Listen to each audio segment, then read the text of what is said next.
You think about 2 years ago, 3 years ago, 4 years ago, or 1 year ago, we were a laughing stock all over the world.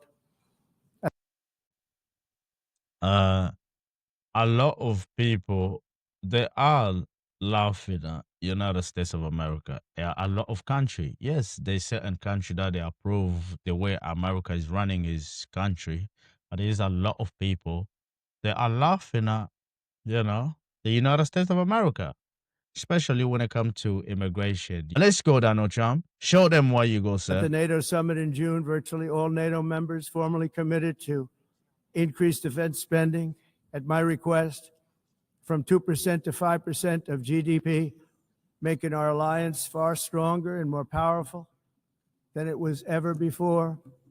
In May, I traveled to the Middle East to visit my friends and rebuild our partnerships in the Gulf and those valued relationships with Saudi Arabia, Qatar, and the UAE and other countries are now, I believe, closer than ever before. My administration has negotiated one historic trade deal after another, including with the United Kingdom, the European Union, Japan, South Korea, Vietnam, Indonesia, the Philippines, Malaysia, and many, many others. Likewise, in a period of just 7 months, I have ended 7 unendable wars. They said they were unendable. You're never going to get them solved. Some were going for 31 years, 2 of them, 31, think of it, 31 years. One was 36 years. One was 28 years. I ended 7 wars. And in all cases, they were raging with countless thousands of people being killed. This includes Cambodia and Thailand, Kosovo and Serbia, the Congo and Rwanda, a vicious. I don't know what Trump is talking about that he ended, but I'm just trying to think what war. I don't know, maybe he did, but I know in Congo, this in Congo and Sudan and South Sudan, they're still going crazy over there. violent war that was. Pakistan and India, Israel and Iran, That's Egypt true. and Ethiopia, and Armenia and Azerbaijan. But I think he ended Pakistan and India. I think he did end that because I'm not hearing no war anymore. But I think he did end that. It included all of them. No president or prime minister, and for that matter, no other country has ever done anything close to that. And I did it in just 7 months. It's never You happened did. before. There's You never did been do anything that. like that. Very honored to have done it. It's too bad that I had to do these things instead of the United Nations doing them. And sadly, in all Exactly. cases, the United Nations did not even try to help in any of them. Woo! Trump is true. Let's go, Trump. Let's go. Tell them the truth. Tell them the truth. I ended 7 wars, dealt with the leaders of each and every one of these countries, and never even received a phone call from the United Nations offering to help in finalizing the deal. All I got from the United Nations was an escalator that on the way up stopped right in the middle. If the first That's true. The excellent. It did stop. It did stop. lady wasn't in great shape, she would have fallen, but she's in great shape. We're both in good shape. We both stood. And then a teleprompter that didn't work. These are the 2 things I got from the United Nations: a bad escalator and a bad teleprompter. He's not wrong. Thank you very much. And by the way, it's working now. It just went on. Thank you. I think I should just do it the other way. It's easier. Thank you very much. I didn't. Trump, we can hate Trump no matter what, but he's not wrong right there. He's telling them the truth. He's not. I don't get it when they said, he's embarrassing. I don't see no embarrassment. Yes, he's lying in certain things. Of course, he's gonna. The thing about Trump, we need to understand, he like to put himself first in everything. Yeah, he does. He's the first leader that I see that he always brag about himself. Like, I did this, I did this, I did this. They're not doing this to me. They're not. He's the first president I've seen that do that. But to be honest, certain things that he's saying here, he's not wrong. And I hate Trump. I don't like the dude because he just the way he talk, he just drives me crazy. But I can't believe I'm even listening to him talk because I really wanted to know why people they hating on what he was saying. But what I'm saying so far, he ain't saying something. He's not wrong in certain things that he's saying here. Think of Right it now, at the time because I was too busy working to save millions of lives. That is the saving and stopping of these wars. But later I realized that the United Nations wasn't there for us. They weren't there. I thought of it really after the fact, not during these negotiations, which were not easy. That being the case, what is the purpose of the United Nations? The UN has such tremendous potential. I've always said it.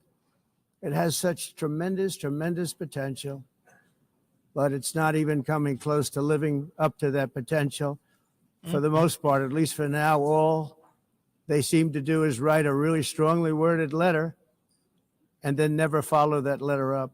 It's empty words, and empty words don't solve war. The only thing that solves war and wars is action.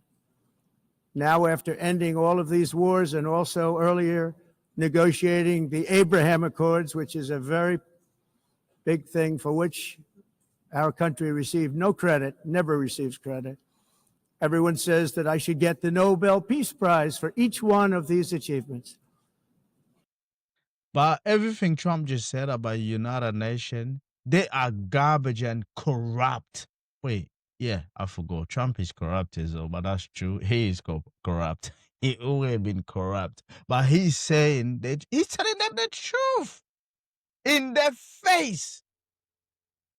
Whew, I really wish a lot of African leader they can speak to United Nations the way Trump is talking to them. Don't beg them. Don't praise them. Tell them how garbage they are. They don't do anything. What is the purpose of United Nations? And Trump is telling them in their face. God damn. I wish all them stupidity of our president in Africa, they can speak like this. Tell them in the face. I agree with Trump. But for me, the real prize will be the sons and daughters who live to grow up with their mothers and fathers because millions of people are no longer being killed in endless and unglorious wars. What I care about is not winning prizes, it's saving lives. We saved millions and millions of lives with the 7 wars. And we have others that we're working on, and you know that. Many years ago, a very successful real estate developer in New York, known as Donald J. Trump, I bid on the renovation and rebuilding of this very United Nations complex. I remember it so well. I said at the time that I would do it for $500 million, rebuilding everything. It would be beautiful. I used to talk about, I'm going to give you marble floors. They're going to give you terrazzo. I'm going to give you the best of everything. You're going to have mahogany walls. They're going to give you plastic. But they decided to go in another direction, which was much more expensive at the time, and which actually produced a far inferior product. And I realized that they did not know what they were doing when it came to construction, and that their building concepts were so wrong, and the product that they were proposing to build was so bad and so costly. It was going to cost them a fortune. And I said, and wait till you see the overruns. Well, I turned out to be right. They had massive cost overruns and spent between $2 and $4 billion on the building and did not even get the marble floors that I promised them. You walk on terrazzo. Do you notice that? As far as I'm concerned, frankly, looking at the building and getting stuck on the escalator, they still haven't finished the job. They still haven't finished. That was years ago. The project was so corrupt that Congress actually asked me to testify before them on the tremendous waste of money, because it turned out that They had no idea what it was, but they knew it was anywhere between $2 and $4 billion as opposed to 500 million with a guarantee.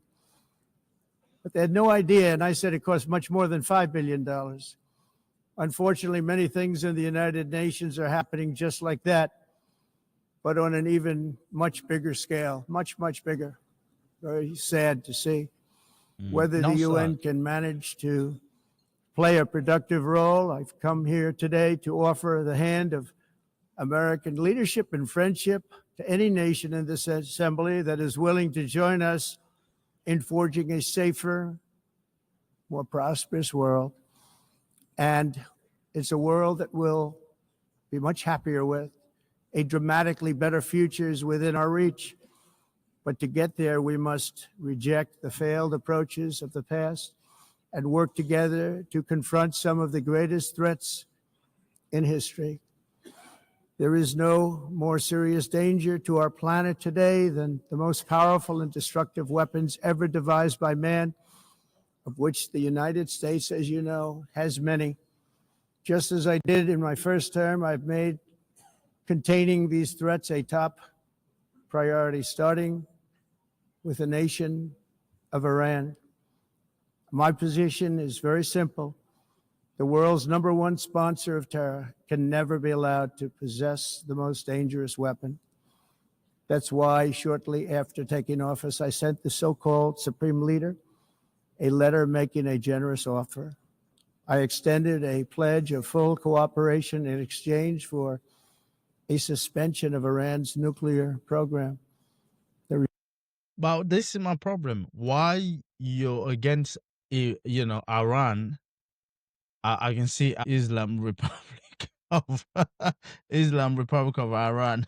But they must be really pissed seeing Donald Trump talking like that. Look, why Israel they allowed to have nuclear, but not Iran? I don't understand this. Who gave? Can you see when the United States they suppose something? That country or whatever them people they are this to, they're gonna get it. But who gives other country right to have nuclear weapon but not other? Who are you to decide what country can have what country? I don't understand this. That's what I'm talking about. Money matter. Money. When you have money, it really do matter. Money and matter. So people they can say whatever. Oh, we're all the same. No, we're not. Money makes us different. Money makes us different. Can you see? Because United States and Israel, they're working together. So other country, they just behind. Israel, they go to America, they ask, they say whatever. America, they said yes. But can you see? Iran, look, I don't like Iran people. I don't have nothing against them, but I know they hate my people. So that's why I'll be against them. I don't like Israel, so don't get me wrong. It's not like I'm with Israel. No. My question is if Iran they can't have nuclear weapon, so Israel, they shouldn't have it in the first place. Even if I don't care, Iran they are threat. Israel, they threat is all. They hate African people. Israel, they hate African people. The same way Iran, they hate African people. So, to me, I don't care who have it. They can kill each other. It means nothing to me. But I know the casualty. Iran, Israel, they're killing each other. The casualty is going to be the African people. They're going to be in the middle of it because our leader, they're just stupid. They will go whatever they tell them to do. That's the problem. And you got innocent people dying for nothing, just for stupidity. People that they have money, they're playing with other people, their lives. Regime's answer was to continue their constant threats to their neighbors and U.S. interests throughout the region and some great countries that are right nearby. Today, many of Iran's former military commanders, in fact, I can say almost all of them, are no longer with us. They're dead. And 3 months ago, in Operation Midnight Hammer, 7 American B-2 bombers dropped the 14 30,000-pound each bombs on Iran's key nuclear facilities, totally obliterating everything. No other country on earth could have done what we did. No other country has the equipment to do what we did. We have the greatest weapons on earth. We hate to use them. But we did something that for 22 years people wanted to do. With Iran's nuclear enrichment capacity demolished, I immediately brokered an end to the 12-day war, as it's called. He's throwing it to their face.